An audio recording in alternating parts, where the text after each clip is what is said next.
Hello everyone, my name is Sudit, and I wanted to go over my plans for sim racing going into 2026. So now if we look at my account, you can see that my account is 2 years old.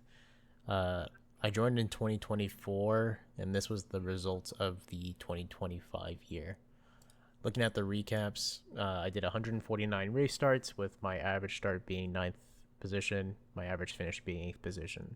Now the thing is I was mostly doing the BMW M2 Rookie Series and the Miata, the MX5 Rookie Series. So there was only 12 cars on the grid anyway. So this kind of mostly says I was in the back of the grid for both my start and my finishes. But looking at the stats,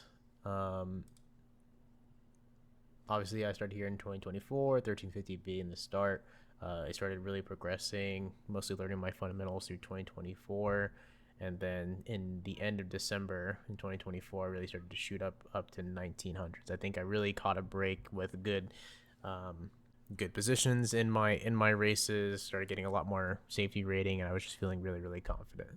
And then in January, I tried to keep up that 2000 I rating, or I think I was hitting 2000 barely, and I was really close, and I started dropping. And then I started dropping again in February, and then I took a long break to May because I realized I was losing that I rating when I was so close to 2000s. So I took a long break, and I think during this period I was also finishing my master's. So I needed to put my focus into school. From May to June, I just lost 1500s down to 1447, and this was a pretty low point for me. And I was just thinking, people in my races are ruining my races, and I never really took the time to think to myself, I'm the one who's ruining my races. Sure, somebody who comes onto the track and rams me, or I'm in the middle of a fight and I just send it and it just wasn't a good outcome, I might put blame on somebody else. But then I realize, if I look at everything as a learning experience, there's always something for me to do, even if somebody else caused it. Like maybe I could have broke earlier. Maybe if a guy's coming onto the track, sure, getting out of the way of everybody else. And even if I don't get the positions, as long as I make it to the end, it's a lot better than nothing. Learning to be less hesitant when I'm racing, being a lot hesitant whenever somebody spins it on the track, and looking at what the options are. Not overdriving the car, not losing control of the car.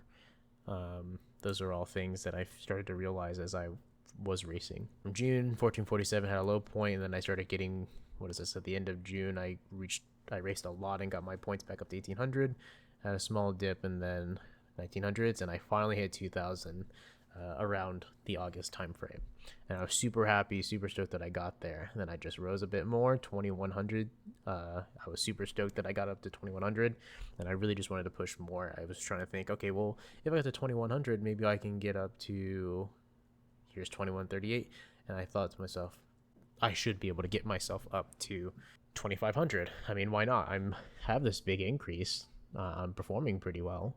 And then September 22nd, 2066, and then I was kind of steady around the 2100s, and that's actually really good. But I just wanted to mention during this period, so from September, which is where my birthday is, through December, in this time frame, there was kind of a hiatus of actual racing. I actually didn't do that much. I know it says that I was consistent here, but that's because I didn't have that many races. During that period was a hard financial time. For people, for those who don't know, during this period was a furlough, so a lot of families were struggling financially, or even if you weren't struggling financially, it just was a low on morale kind of thing, because periods were a lot slower, families were out of money. When you try to help other people, your own money goes away.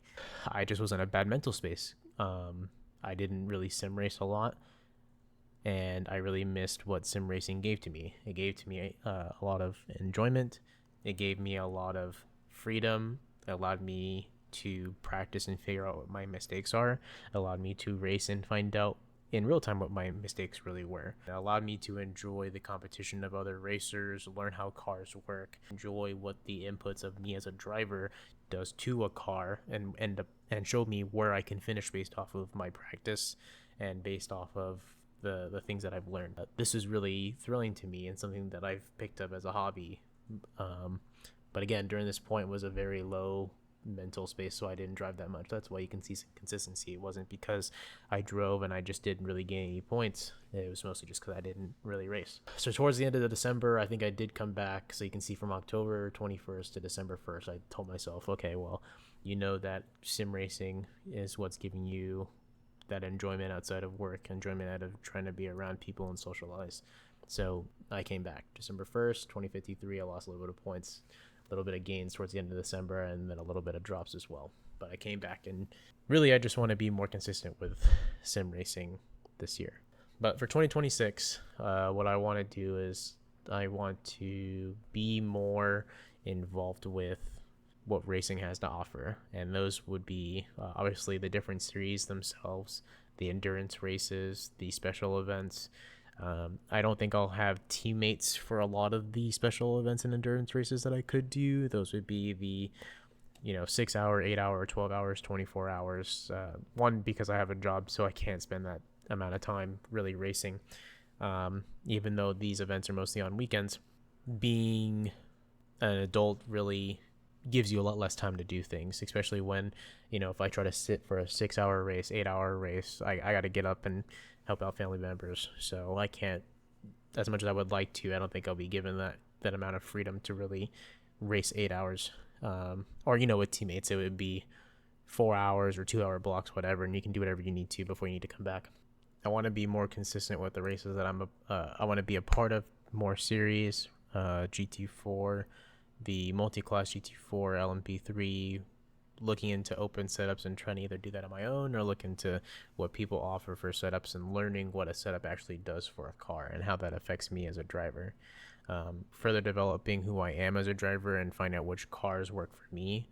But obviously there's things that I want to do. Like I want to drive some of these Porsches because that's one of my favorite cars.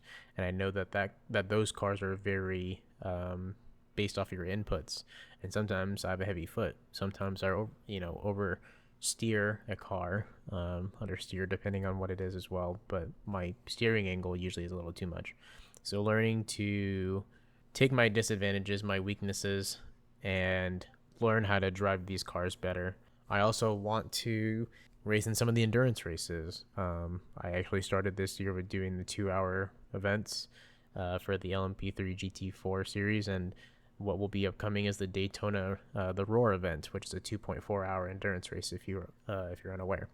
And I thought that was a team-based event, so I was trying to get my friend into it, but he won't be C-class by the time. But I realized that this is a solo event, so I will be partaking in the Roar as many times as I can try, make a video on what my 2026 goals are, and hopefully I can be a lot more consistent, not only with racing itself, but making more YouTube videos to kind of document my sim racing journey, and obviously to just have fun and to just become a better driver, even if it's just through simulator or I have the opportunities to do karting or anything higher than that.